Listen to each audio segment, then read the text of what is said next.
Dans un petit village africain, perdu entre les montagnes et les vastes plaines, vivait une vieille femme nommée Mami Nandja. Connue de tous pour sa sagesse et ses connaissances des plantes, elle passait ses journées à cueillir des herbes pour préparer des potions qu'elle partageait avec ceux qui venaient la consulter. Certains la considéraient comme une guérisseuse, tandis que d'autres, plus superstitieux, murmuraient qu'elle possédait des pouvoirs mystérieux. On racontait même que les esprits de la forêt la guidaient.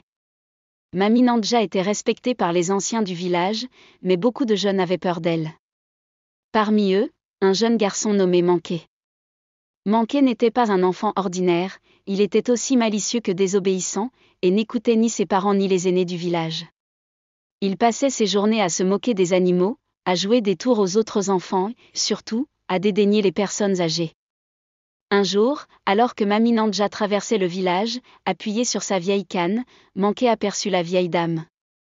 Avec ses amis, il se mit à imiter sa démarche lente et son dos voûté, se moquant d'elle sans gêne. Les rires des enfants résonnèrent dans tout le village, mais Mami Nandja les ignora d'abord, se contentant de sourire doucement en continuant son chemin. Mais quand Manqué la traita de « vieille sorcière qui sent la poussière », les yeux de Mami Nandja se durcirent.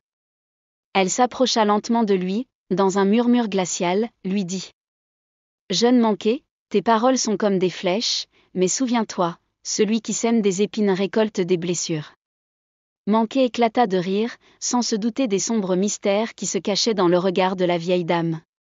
Ce soir-là, une tempête inhabituelle éclata sur le village. Le tonnerre grondait si fort que les maisons tremblaient, et les éclairs déchiraient le ciel noir. Manqué se trouvait seul dans sa petite chambre, luttant contre la peur qui s'insinuait en lui. Alors qu'il s'efforçait de fermer les yeux pour s'endormir, une étrange sensation parcourut son corps, ses mains se glaçaient, ses membres semblaient de plomb, et un poids invisible semblait comprimer sa poitrine.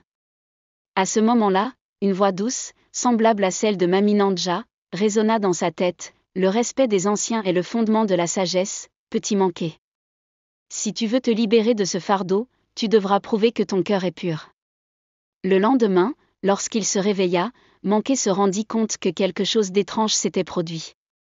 Il voulut parler, mais aucun son ne sortit de sa bouche. Terrorisé, il courut vers sa mère, essayant de lui expliquer ce qui s'était passé, mais tout ce qu'il put faire, c'était gesticuler en silence.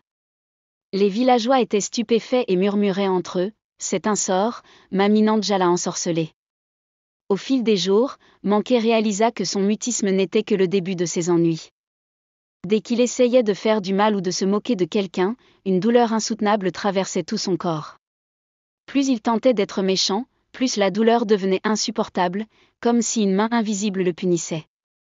Bientôt, il n'osa plus se livrer à ses habitudes malveillantes.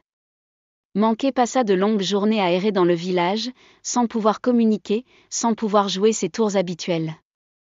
La solitude et le silence l'entouraient constamment.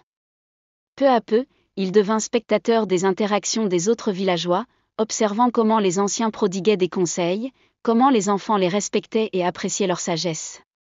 Il commença à comprendre la valeur de cette harmonie dans la communauté. Alors qu'il s'isolait de plus en plus, Manqué se souvenait des paroles de Mami Nandja. Elle lui avait dit qu'il pourrait se libérer en prouvant que son cœur était pur. Il comprit qu'il lui fallait réparer ses erreurs. Un soir, alors que Mami Nandja passait près du village, Manqué s'agenouilla humblement devant elle et mima des gestes de supplication. Les larmes coulaient sur ses joues, et il baissa la tête en signe de respect, regrettant amèrement ses paroles blessantes. La vieille dame posa une main bienveillante sur sa tête, puis murmura. « Le respect n'est pas seulement dans les mots, il est aussi dans les actes.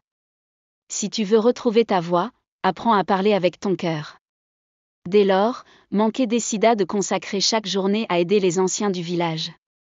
Il portait leurs paniers, réparait leurs outils et écoutait leurs récits avec attention. Peu à peu, il se transforma en un enfant généreux et serviable, au point que les habitants en furent impressionnés.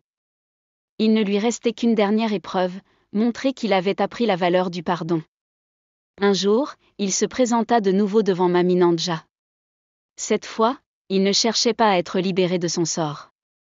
Il venait seulement lui offrir une humble statuette qu'il avait sculptée en son honneur. Mami Nandja l'accepta en souriant et dit « Ton cœur a enfin trouvé le chemin de la paix. En un instant, Manqué sentit son corps léger, et lorsqu'il ouvrit la bouche pour la remercier, il retrouva enfin sa voix.